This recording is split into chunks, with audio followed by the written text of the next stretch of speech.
at the same time, because it's not just people's rights, it's the right of the integrity of the environment, so you can't push it anywhere because you're going to challenge that. Yeah, and so what's happening particularly in Latin America is that people can bring legal actions. If there's an environmentally destructive project happening in an area that's not populated, people elsewhere have the right to bring an action to protect that land. Based not on the rights of nature, but based on their right to live in a healthy environment. Quite a remarkable yes. You mentioned Toronto and, showed a picture of the pollution and so on. I came to Toronto in '58, and I got teaching in high school level. At that time, Toronto was only below 401 highway. During my lifetime, Toronto exploded to about 4 or 5 million people. They don't know where to put garbage and so on. That's one example. Another example is, we know that Haiti, that has about 400 or 500 people on every square kilometer. Bangladesh has about 900 on every square kilometer. In Egypt, there was a sun, you mentioned water. There was a program which says, we only have water between 4 and 6, and they live beside River Nile. Now, it's interesting that I didn't hear from you mention anything about concept about carrying capacity of the environment, and what are humans going to do to stop this mania of growth? Yeah, well, that's a good question. The issue of carrying capacity is one that's implicit in the ecological footprint, right? So we know that Canadians have an ecological footprint, that if everyone else in the world lived with an ecological footprint the size of Canadians, we would need another 3 planet Earths to provide the resources. So we need to stop growing, right? We need to stop growing in a way that consumes more resources. Well, that's what so-called so let me tell you let me tell you an encouraging story from Sweden. I've been working with Sweden since 2007, and in 1999, Sweden passed a law that basically, well, the overriding goal of the law was to achieve within 1 generation a Sweden in which the major environmental problems had been solved. And then they formulated a set of 65 different specific targets and timelines for moving towards that generational goal. They contacted me in 2006 and asked if I would provide an international perspective on their progress towards that goal. So I went over to the Swedish Parliament, the Riksdag, and I gave a 45-minute presentation which mostly said good things about Sweden, but said there's a problem here. You guys are doing tremendous work in a whole range of areas, but in solving some of your problems, you're actually exporting them to other countries, which is also related to your question. For example, Sweden had significantly reduced the level of fishing in Swedish waters of the Baltic Sea, but Swedish consumption of fish over that period of time had remained constant or increased slightly. They had reduced their consumption of oil, which we would all, I think, agree is a good thing, but they had substituted biofuels from Brazil for oil. And so I said this is a problem, and what you have to address is the overall consumption of Swedish society, which is related to the carrying capacity that you're mentioning. And so we had it was actually one of the most engaging experiences of my life, standing before this parliament, which was 50% female in Sweden. And for 2 hours, they asked me questions, just probing, just trying to find out more information, and not trying to score partisan political points, just a really engaged dialogue about solving these problems. I came back to Canada, I didn't hear anything, I was kind of worried about whether I'd offended them. 2 years later, they passed, in 2009, they passed a new law updating the 1999 law. They changed their overriding environmental objective from achieving a society in which the major problems have been solved within a generation to achieving a society in which the major problems have been solved within a generation without causing health or environmental problems in any other part of the world. So that suggested to me that they understood what I was saying and what others were surely telling them at the same time. And they're now producing a series of reports on Swedish consumption that trace back the impacts they're having around the world to try and figure out what's the carbon footprint of the goods they import versus the goods they export. What's the water footprint of the goods that they import versus the goods they export. And Sweden, to the best of my knowledge, is the most advanced country in the world that's really grappling in a real way with these issues of human consumption. And it is not growing numerically. population is stabilized? It's fairly stable, yeah. Population is a big issue and consumption is a Of big course. issue, so thank you for that. Thank you. Yes. So, I'll do next. Wonderful prospect, and I hope it succeeds. Just have you dared to go to the next step and draft what an environmental section of the charter would look like? And I think that's terribly important. The other thing is that I have a somewhat negative view of the charter, having seen what happened to Maher and others, faced with the power of the state, Canadian government. It seems to be focused primarily on limiting the abuse of power by the state vis-a-vis individuals. And my perception of the charter is it's not very systemic in the sense that it doesn't cover the actions of private sector corporations, for example.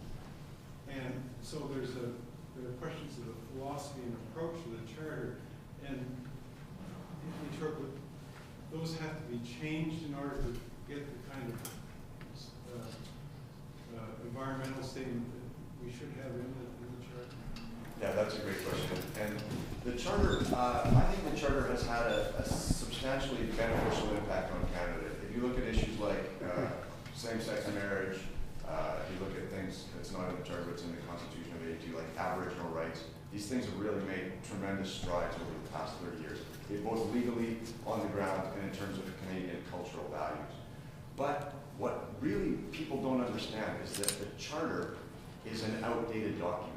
It only addresses a very narrow range of civil and political rights, some of the rights you allude to, rights, freedom of expression, right to vote, right to a fair trial, etc.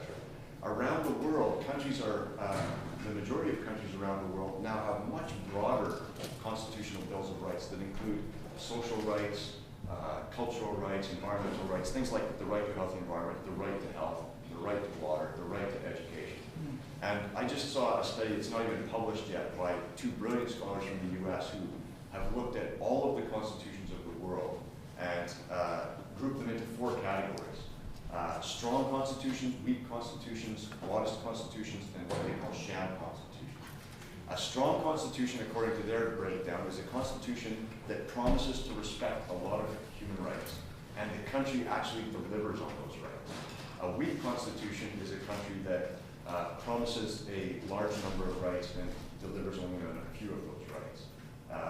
A modest constitution is like Canada's constitution. It promises a small number of rights and it delivers on those rights. And then a sham constitution is a constitution that promises the moon and delivers nothing at all.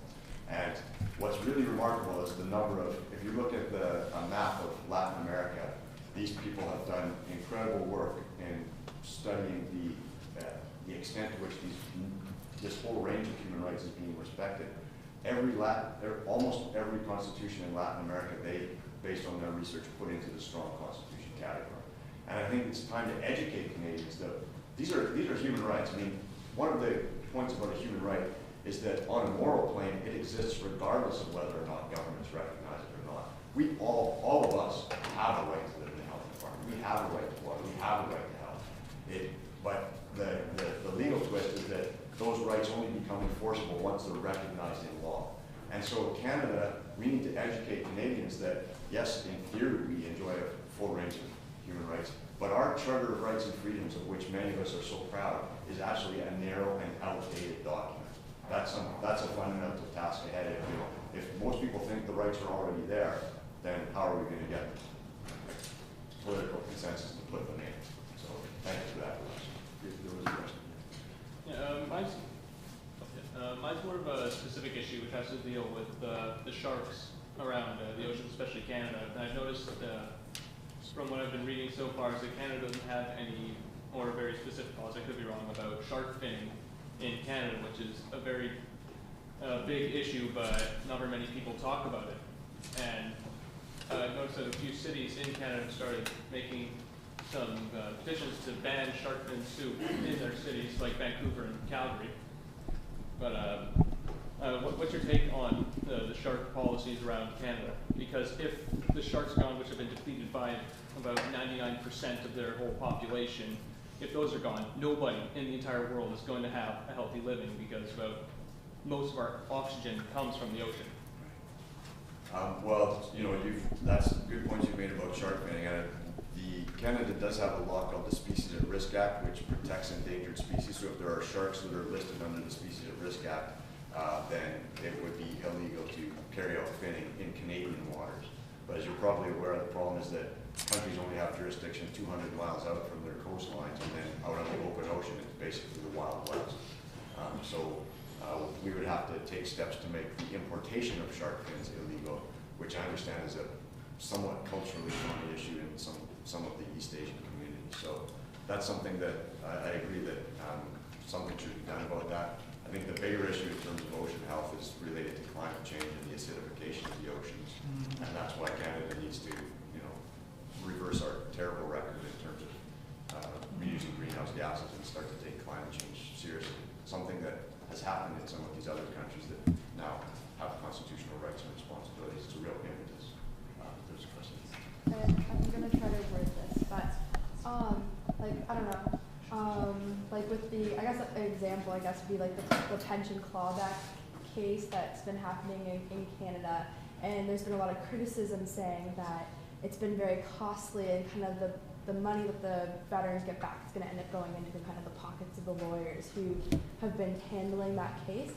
I just kind of think like I don't know, you kind of give the example of the cases in India, like who's paying for those cases? Are those things that lawyers are just doing out of kind of their own pocket, or is this something that's just we're gonna have a constitution and Canadians are gonna want to kind of take things to court, and then they're gonna see the cost of a lawyer bill and realize they can't continue through with it because the money isn't there, kind of because of how lengthy it takes. Right. The court Well, cases take. there's no doubt that court cases are expensive, but people like Tony Aposa, MC Mehta, and the lawyers who are representing Ada Lockridge and Ron Plain all do it on a no cost to the client basis.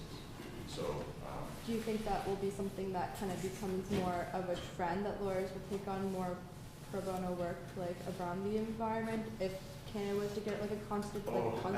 Absolutely. I mean, I teach environmental law at the University of Victoria and I've taught at the University of British Columbia, and there are so many students who want to practice environmental law when they get out of law school, and simply there aren't the opportunities to do that. Certainly recognizing constitutional environmental rights and responsibilities would create more work in the environmental law profession. There's no doubt about that. But I haven't come across any examples from the 95 countries I've looked at where the potential problem you've identified has actually come to pass. So I'm fairly confident that would. There's a question. You were citing that the countries that were doing the course in terms of environmental welfare were countries like Canada, US, Australia, China, I believe you were saying. And these are countries that I know are doing, you know, the major players in terms of economics and corporate power. And I'm wondering what the correlation between corporate interests and the ability to pass these sorts of constitutions and make these government policies, what that relationship is. Well, I think that you know, assuming a movement does germinate in Canada that begins to push for constitutional recognition of our right to a healthy environment, you know, public opinion polls show that over 90% of Canadians support that. So it has huge public consensus. But within that 10% are the richest and most powerful Canadians there are, right? And so we can certainly learn a lesson. When the Canadian Environmental Bill was before Parliament, they held hearings, and I appeared before the parliamentary committee along with a number of other environmental lawyers. And then they held hearings with lawyers from the Canadian Chamber of Commerce, the Canadian Mining Association, the Canadian Association of Petroleum Producers, the Canadian Manufacturers Association. Basically all of the industry heavyweights showed up at those hearings. And the arguments they made, you can check the transcripts if you're interested, but the arguments, I have some quotes in my book, The Right to a Healthy Environment. They basically said that this piece of legislation, so it wasn't a constitutional change, it was a much weaker form of law, simply a federal piece of legislation. They argued that it would cause the loss of tens of thousands of jobs and foreign investment in Canada and throw our economy into complete disarray.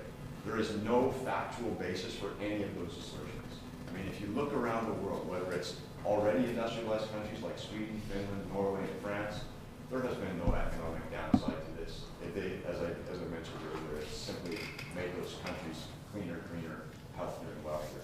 If you look at rapidly industrializing countries like Brazil, I mean, Brazil is growing very rapidly, but at the same time they're doing so with stronger laws and better enforcement of those laws than we have in Canada.